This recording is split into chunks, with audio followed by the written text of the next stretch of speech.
CM योगी की लोकप्रियता खुद योगी के लिए मुसीबत बनती जा रही है, क्योंकि लोकसभा 2024 के नतीजों में यूपी में जो उम्मीदें एनडीए को थी उस पर खरा नहीं उतर गया। यहाँ तक कि अब एनडीए में दो गुट में बढ़ती दिख रही है और पीएम की रेस से योगी को बाहर करने में कोई और नहीं बल्कि बीजेपी के बड़े बड़े चेहरे इसमें शामिल हैं। यही वजह है कि अब लोग इसे योगी वर्सेस अमित शाह को देख रहे हैं। 2024 लोकसभा चुनाव के नतीजे आने के बाद से ही मुश्किलों से मिली जीत को ठिकरा एक दूसरे के सर पर फोड़ा जा रहा है। ऐसे में यूपी के मुख्यमंत्री योगी को टारगेट किया जा रहा है। इन्हीं खबरों के बीच में बात यह भी निकल कर आई है कि सीएम योगी को कुर्सी से खुद की पार्टी अब कुछ भेदी बने हुए हैं। दरअसल योगी की छवि को लोकप्रिय सीएम के अलावा पीएम मोदी के चेहरे भी बताए जाते हैं और शायद कुछ लोग को या यूं कहे कि कुछ नेताओं को ये बात रास नहीं आती, इसलिए हार का इल्जाम डालना योगी पर इनके लिए आसान है। दरअसल योगी यूपी में लोकसभा चुनाव के जो नतीजे आए हैं उसमें बीजेपी को यूपी में कमजोर पड़ते हुए देखा गया है। पूरी कहानी यहीं से शुरू हुई है। यूपी में लोकसभा चुनाव की हार के बाद बीजेपी प्रदेश कार्य समिति की बैठक हुई। इस बैठक में सीएम योगी ने अपेक्षा के मुताबिक नतीजे नहीं आने के लिए अति आत्मविश्वास के जिम्मेदार ठहराया।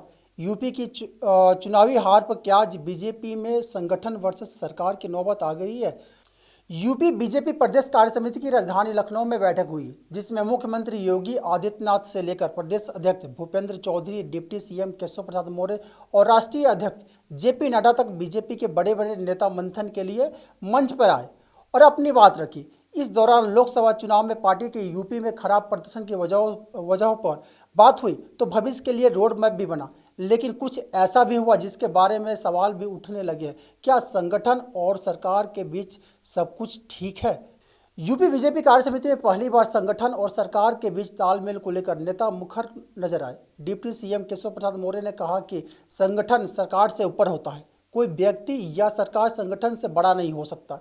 उन्होंने कहा कि बड़े पेड़ की टहनी से जब कुल्हाड़ी बनती है तभी वो पेड़ काटा जा सकता है। उन्होंने कार्यकर्ताओं की समस्याओं का जिक्र किया और कहा कि जो दर्द आपका है वही दर्द हमारा भी है।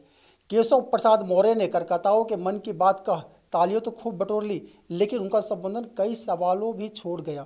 यूपी के 10 सीटों पर उपचुनाव होने हैं और बीजेपी इन उपचुनावों में सभी 10 सीटों जीतने की टारगेट की बात कर रही है। ऐसे में केशव प्रसाद मौर्य के बयान से सवाल ये भी उठ रहे हैं कि उनका इशारा किस तरफ है? क्या योगी की तरफ है?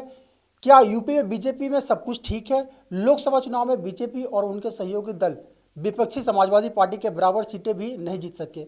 ऐसे में क्या लोकसभा चुनाव में दुर्गति के बाद बीजेपी में नौबत संगठन बनाम सरकार की आ गई है? इसी सवालों के बीच आप सभी के बीच में मैं छोड़ के जा रहा हूं। आप बताइए, संगठन बड़ा होता है या सरकार? क्या योगी को मुख्यमंत्री हटाना इतना आसान है? क्या योगी के बिना उत्तर प्रदेश की कल्पना बीजेपी कल्पना कर सकती है? क्या योगी के बिना उत्तर प्रदेश में फिर से सरकार बन सकती है?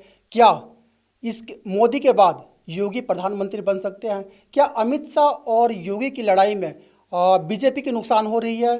क्या यूपी की नुकसान हो रही है? आप सभी के बीच में सवाल है। आप कमेंट में बता सकते हैं कि हाँ कौन सही है कौन गलत है। बहुत बहुत धन्यवाद।